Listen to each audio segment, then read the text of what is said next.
அஸ்ஸலாமு அலைக்கும் வரஹ்மத்துல்லாஹி வரகாத்துஹு. பிஸ்மில்லாஹிர் ரஹ்மானிர் ரஹீம்.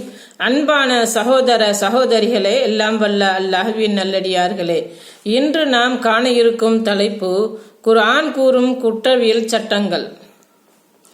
நம்பிக்கை கொண்டோரே, சுதந்திரமானவனுக்காக கொலை செய்த சுதந்திரமானவன், அடிமைக்காக கொலை செய்த அடிமை, பெண்ணுக்காக கொலை செய்த பெண் என்ற வகையில் கொல்லப்பட்டோருக்காக பழி வாங்குவது உங்களுக்கு கடமையாக்கப்பட்டுள்ளது.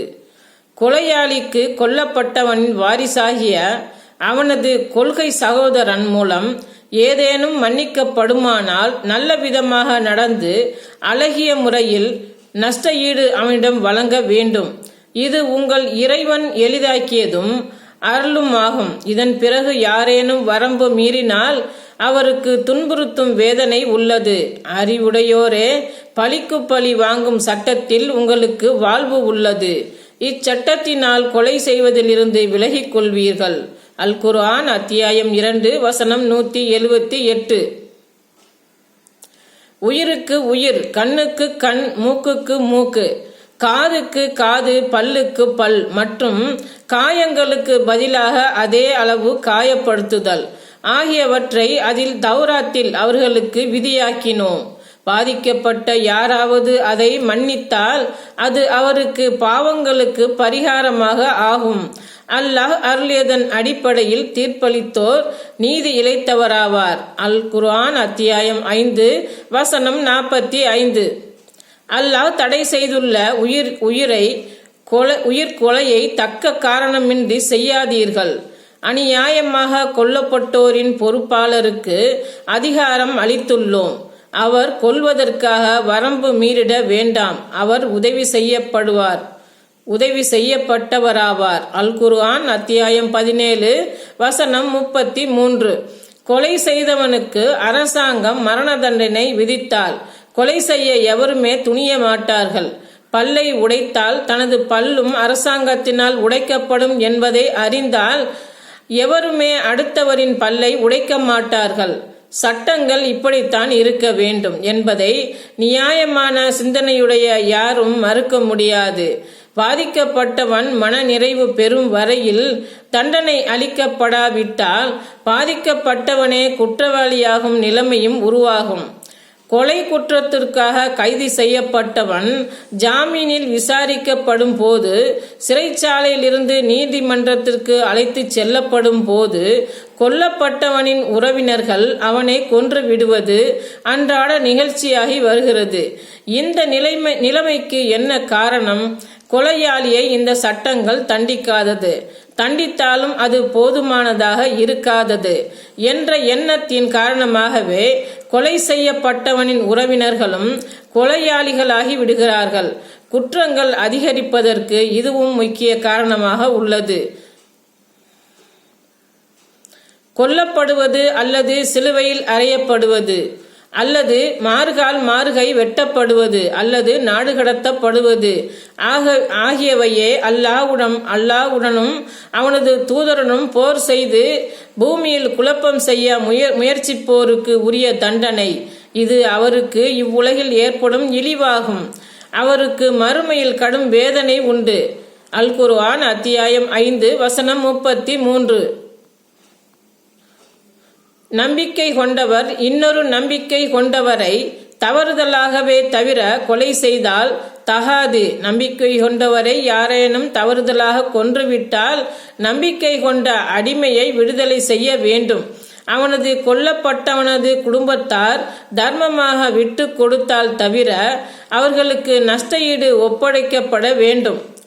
அவர் உங்களுக்கு எதிராக உள்ள சமுதாயத்தை சேர்ந்தவராகவும் நம்பிக்கை கொண்டவராகவும் இருந்தால் நம்பிக்கை கொண்ட அடிமையை விடுதலை செய்ய வேண்டும்.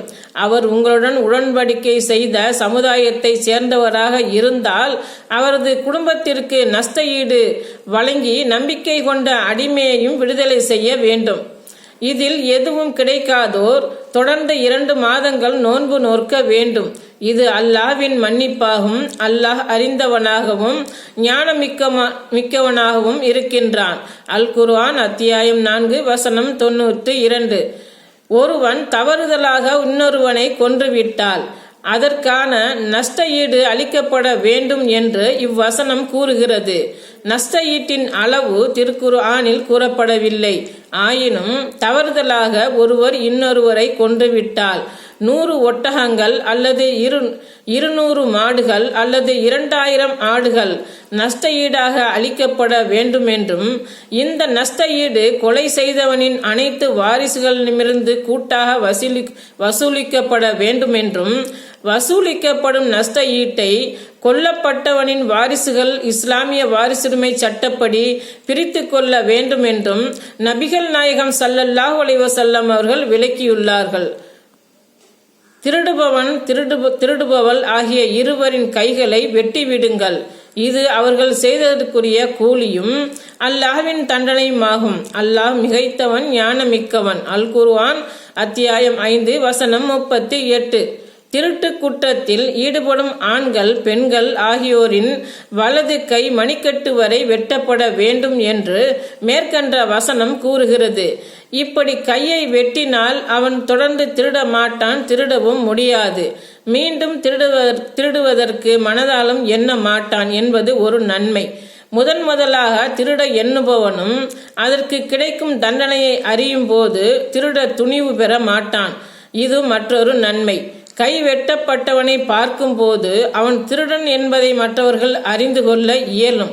எனவே அவனிடம் தங்கள் பொருட்களை பற்றி தன் பொருட்களை பறிகொடுக்காமல் எச்சரிக்கையாக இருந்து கொள்ளலாம். இவர்கள் இங்கே இருக்கிறார்களா என்று திருடர்களின் புகைப்படங்களை பொது இடங்களில் ஒட்டி வைப்பதால் அந்த முகங்கள் யாரும் நினைவில் பதிய வைக்க இயலாது. ஆனால் கையை வெட்டினால் அதுவே திருடன் என்பதற்கு சிறந்த அடையாளமாகி விடுகிறது. இது 3வது நன்மை. தண்டனைகள் வழங்கப்படுவதுதான் நோக்கம் பரிபூரணமாக இப்போது நிறைவேறுகிறது. அது மட்டுமின்றி குற்றவாளியை வருடக்கணக்கில் சிறையில் போட்டு அவனை பராமரித்து பாதுகாக்கும் வகையில் ஏற்படும் பொருளாதார செலவுகள் மிச்சமாகின்றன. மக்களின் வரி பணம் பாழாகாமல் இந்த சட்டம் தடுக்கிறது. சிறை கூடங்களை ஒழித்துவிட்டு இஸ்லாம் பரிந்துரைக்கின்ற தண்டனைகளை அமுல்படுத்தினால் பற்றாக்குறை பட்ஜெட் போடும் அவசியம் இராது. பாவம், கையை வெட்டுகிறீர்களே என்று பரிதாபப்படுவதுதான் மனிதாபிமானம் என்று சிலர் எண்ணுகிறார்கள். மரண படுக்கையில் கிடக்கும் தன் மனைவியின் உயிர் காக்கும் மருந்தை வாங்க சொல்லும் ஒருவனிடமிருந்து திருடன் பணத்தை பறித்து கொள்கிறான். அந்த அயோக்கியனால் பணத்தை மட்டுமின்றி தன் மனைவியின் உயிரையும் பறிகொடுத்து நிற்கின்றானே, அவனுக்காக யார் பரிதாபப்படுவது? அஸ்ஸலாமு அலைக்கும் வரஹ்மத்துல்லாஹி வரகாத்துஹு.